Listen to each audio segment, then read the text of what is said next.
الدكتور مبارك الأشقر يقرأ لنا ملامح نجوم الديربي العاصمي من خلال علم الفراسة. مشاهدينا الكرام، السلام عليكم ورحمة الله وبركاته. تحية طيبة لكل من يتابعنا عبر القنوات السعودية الرياضية، وفي هذه اللحظات من برنامج ملامح. هذه اللحظات من خلال ملامح نكون وياكم مع الدكتور مبارك الأشقر، أخصائي علم الفراسة وعلم الحركة وقراءة الملامح، ومحاضر في جامعة فرنسا، وسبق أن عمل في قناة عربية وعالمية، وأيضا شارك في تحليل رجال السياسة والفنانين. أهلا وسهلا فيك دكتور. أهلا وسهلا فيك. طيب دكتور، نستأذنك بس نشوف الكليب حتى نبدأ مباشرة في قراءة المضامين لمدراء الفنانين.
شاهدنا هذه طبعا المقاطع الخاصة بالمدرب الوطني والمدرب نادي الهلال سامي الجابر، وكذلك أيضا مدرب نادي النصر كارينيو. دكتور، قراءة سريعة لما شاهدنا. والله في الحقيقة شفت المدرب سامي الجابر، هو طبعا تعريف بقراءة الملامح يعتمد على 3 مقاطع. المقطع الأول اللي هو الجبين، ده المقطع التفكير والقرار، والمقطع الثاني اللي هي الأنف اللي هو يسموه المقطع السلطة، والمقطع الثالث اللي هو من الأنف إلى الدقن. 3 مقاطع.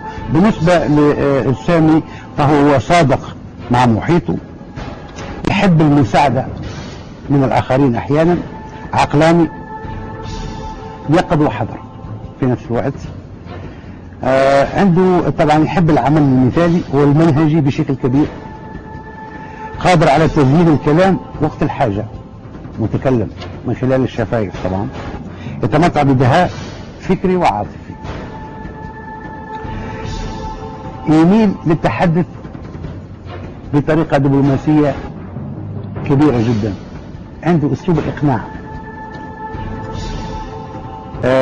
في نفس الوقت يعني يحب طبعا الاستعراض ويحب الشكليات.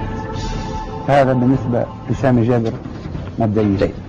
وأيضا المدرب نادي النصر كارينيو إذا كان. بالنسبة للنادي النصر طبعا شفته طبعا. نعم.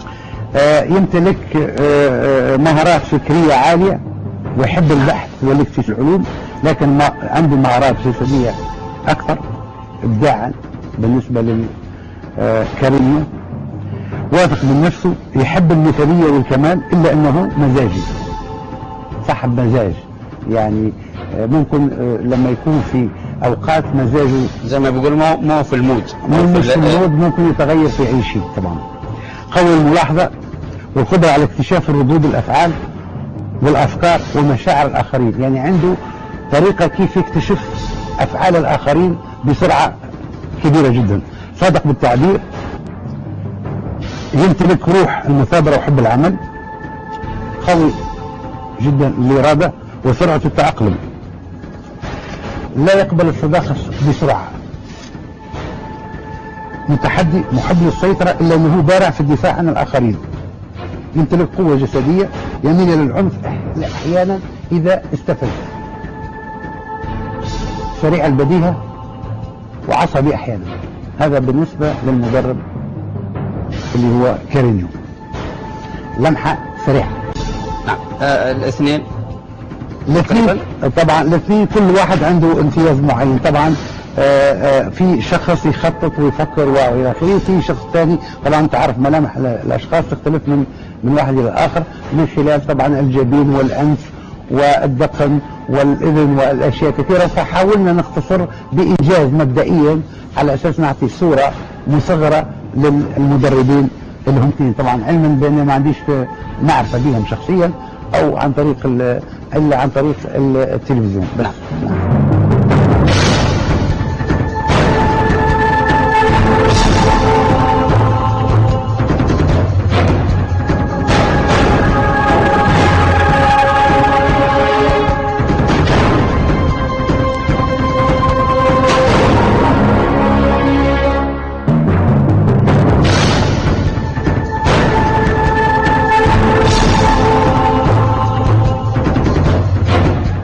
أهلا وسهلا بك يا دكتور. أهلا وسهلا.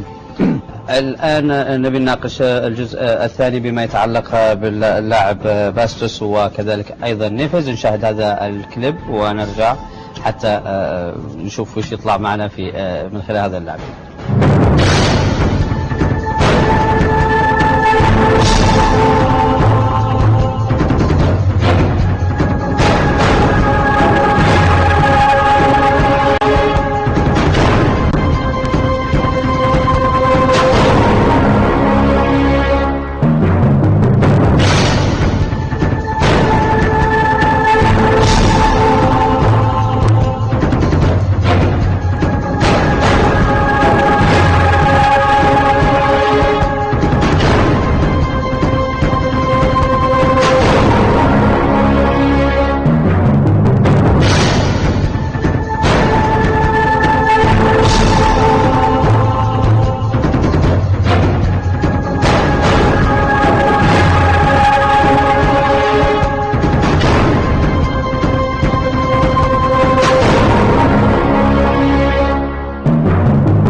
شاهدنا هذا الكليب الخاص بلاعب الهلال نيفيز ولاعب نادي النصر باستوس. دكتور، من خلال مطالعتك لهذه اللقطات وش ممكن وصلت له من خلال تحليلك لباستوس ونيفيز؟ بالنسبة لنيفيز طبعا تحليل سريع. طبعا هذا الشخص عنده طبعا زي ما اتفضلت في بداية الحلقة الأولى أنا تكلمت أنا الجبين يرمز شيء، والمنطقة الوسطى اللي هي المنطقة اللي هي بيسموها السلطة، ثم المنطقة يعني التقرير والتنفيذ اللي هي طبعا الدقن والفك والإذن. طبعا نفيذ ماهر في اقتناص الفرص، تركيز عالي في العمل، عنده تركيز قوي جدا وهذا يعني يمتاز به، يهتم بالتفاصيل، يعمل بجد وإتقان، قوي في نفس الوقت، شرس في نفس الوقت. من خلال الإذن عنده مرتفع أعلى الحاجة طبعا، لكن التنفيذ عنده أسرع جدا، يعني ينفذ، يقرر وينفذ على طول، يحب المواجهة والمنافسة، يخاطر بجسده في المواجهة وفي أي مصاعب، نشيط وقوي ومثابر. هذا بالنسبة نيفيز هو لاعب نادي الهلال. نادي الهلال. نعم. طيب نشوف اللاعب باستوس ايش ممكن طلع معنا في بالنسبة للاعب الثاني طبعا من خلال تحليل سريع طبعا زي ما تفضلت. نعم. اللي هو طبعا عنده خط الجبهة مستقيم، لا عنده امتيازات معينة، محب للتعلم والمعرفة، يبدع فيما يعمل. نعم. دبلوماسي وعاطفي حذر، دبلوماسي في التعامل. نعم. وعاطفي حذر، لأن دائما العقل والعاطفة يمشوا مع بعضهم باراليل يعني هذا موازن بينها يعني. هو موازي بينهم. دائما الإنسان هي عبارة عن عقل وعاطفة، يعني العاطفة تغلب على العقل أو العقل فهو متوازي جد. طبعا قوي الملاحظة، جاد في المسؤولية والتركيز العالي. يحب العمل الجماعي ومدافع جيد على نفسه وعلى الآخرين. ذكي في التزام التعاليم اللي ياخذها من المدرب او من المسؤول عنه فيطبقها بجديه يعني.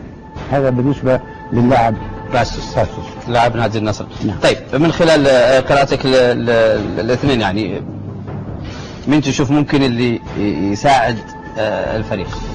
والله كل واحد عنده امتيازات معينه، ما نقدر انا اقول لك مثلا هذا افضل من هذا، لان كل انسان عنده ملامح خاصه به، عنده مركز قوه ومركز ضعف. احيانا انا دائما اطلب من الشباب بصفه عامه يطور القوه ويصلح مراكز الضعف اللي عنده. يعني دائما اي انسان بالنسبه للجيل النافع حاليا سواء كان لاعبين او شباب، دائما في مراكز قوه في الانسان وفي مراكز ضعف. القوه يعني يكملها والضعف يحاول يحسنه يصبح قوه مثل، وفي الحاله هذه بيكون يعني عضو ممتاز في المجتمع. دكتور انا قبل ما اختم مثل هذا العلم، او هل في فعلا في اختيار اللاعبين مثلا كاستقطاب اللاعب يعتمدون على ممكن مثل هذا العلم؟ في دول غربيه يعتمدوا على علم الفراسه وعلم الحركه زائد علم قراءه الملامح، لان الملامح تعتمد جينات وراثيه 60%، جينات وراثيه 40% يكتسبها من المحيط اللي هو يعيش فيه. هذا مما يساعد على انه اختيار اللاعب المناسب. فيهم امتيازات معينه، طبعا كل انسان في نقطه ضعف وفي نقاط قوه، فاللي عنده نقطه قوه يحاول يحافظ عليها ويزيد عليها شيء، واللي عنده نقطه ضعف يصلحها، لان احنا تخصصنا ان نعطي كيف نعالج الحالات اللي هي عنده فيها ضعف. نعم. شكرا جزيلا لك دكتور.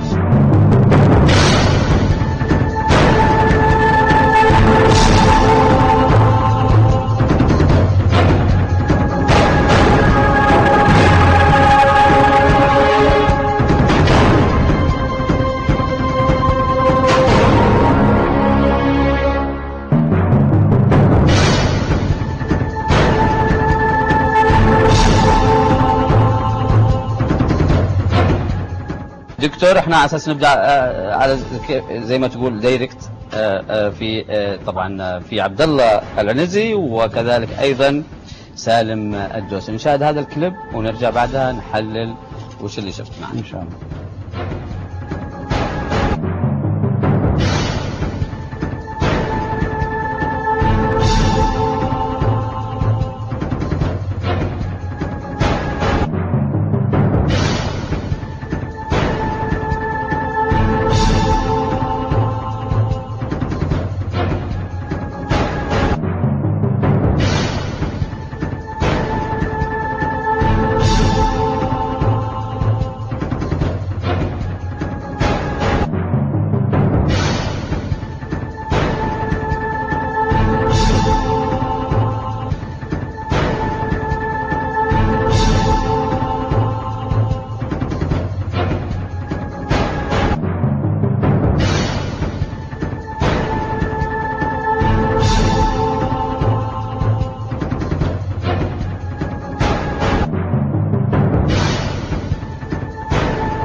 اهلا وسهلا فيكم من جديد. تابعنا هذا الفيديو او الكليب الخاص باللاعب طبعا سالم الدوسري وعبد الله سالم طبعا لاعب نادي الهلال وعبد الله العنزي حارس مرمى نادي النصر. ايش اللي بالك يا دكتور؟ والله انا طبعا يعني بعجاله شايف طبعا بالنسبه لسالم الدوسري انسان خلاق ومبدع بالتفكير، يمتلك يعني قدرات ذهنيه عاليه إذا هيئت له الظروف.